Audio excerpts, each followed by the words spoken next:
As you know, some of my friends out there, that over the past few weeks I've had a slight medical problem. I had loss of sensation in my legs and kind of a bit concerning. Eventually I went to see the doctors, and they brought me to the Ninewells hospital in Dundee, where the staff have been absolutely brilliant. But at the same time, people have been praying, Lord, what's going on?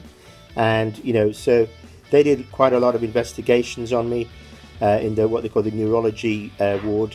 They basically gave me pretty well everything I can think of in terms of scans. I had 2 CT scans, an MRI scan. I've been prodded and poked, and I think I became a human pincushion. Anyway, all of this was to find out what is going on.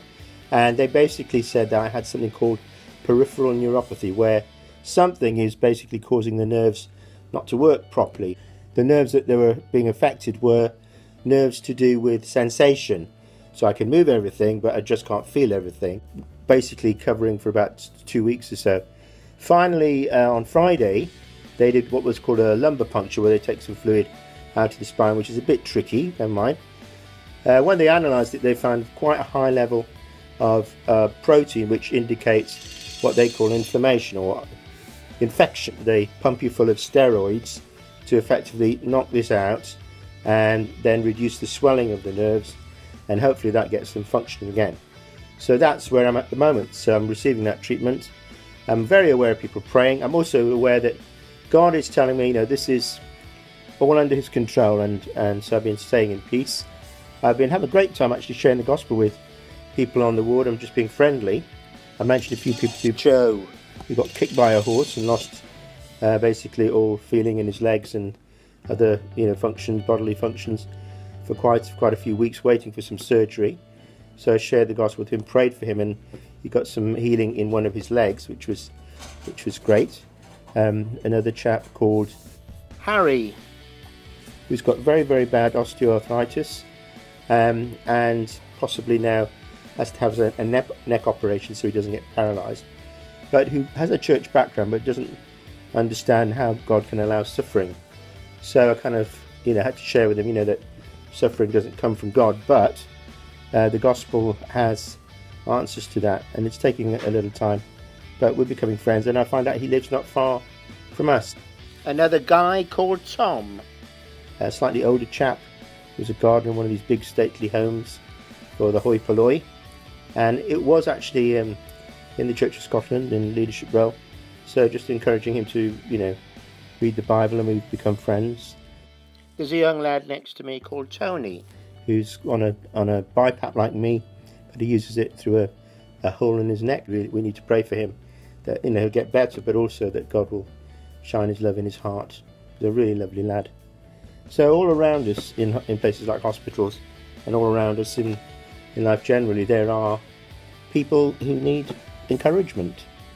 And so being in here reminds me again that that is a big place where we have a lot of answers as Christians, and I would encourage you to use the authority that God's given you to show the love of Jesus, even just maybe visit relatives or friends and bring them hope. And I just want to thank everyone in the church and all my friends who've been praying. Thanks very much. God bless you. Remember, every single prayer God hears. And I've got a nice scripture here. What would have become of me had I not believed that I would see the Lord's goodness in the land of the living? Wait and hopeful and expect the Lord. Be brave and of good courage.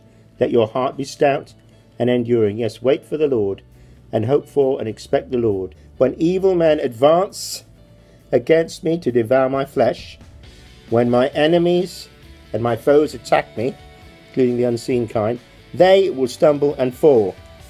In other words, whatever attacks the enemy brings against your life, it will backfire on them. Though an army besiege me, my heart will not fear.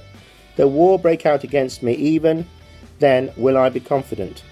One thing I ask of the Lord, this is what I seek, that I may dwell in the house of the Lord all the days of my life, to gaze upon the beauty of the Lord, and to seek him in his temple.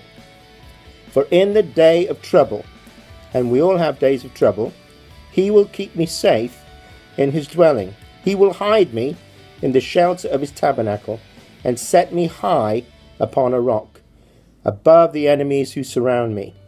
At his tabernacle I will sacrifice with shouts of joy. I will sing and make music to the Lord. So there you go. We can have victory, but we must have an unshakable belief in the 100% love of Jesus for us. He is totally 100% for us. And that faith will quench all the fiery darts of the enemy. May the Lord encourage you. And thanks ever so much for listening to my prattling on. But God bless you. Bye-bye.